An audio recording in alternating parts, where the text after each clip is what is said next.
We're just going to do a little update. I just got new wheels for the Camaro. They're Verde Saga. Still stock 18 inches. Like them a little better than the original LS wheels. They look pretty good. And also got the MRT V2 axle back mufflers put on last week at the same time with the wheels. Still have the same stuff under the hood.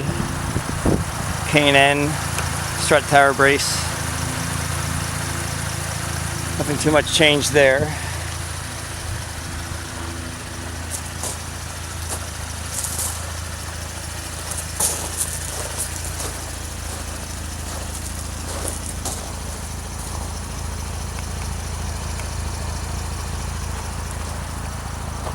And the stock mufflers together weighed around 50 pounds.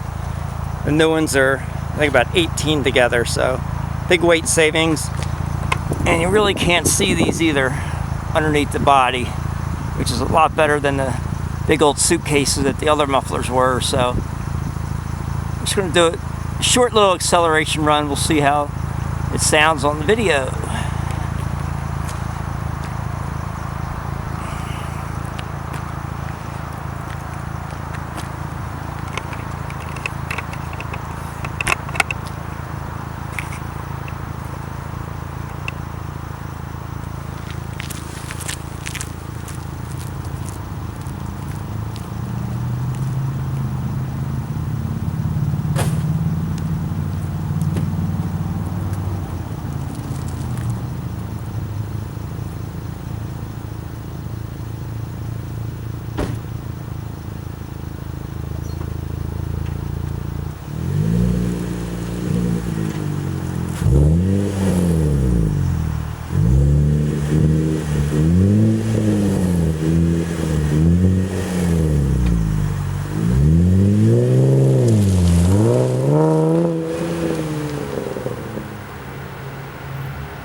See how it turns out.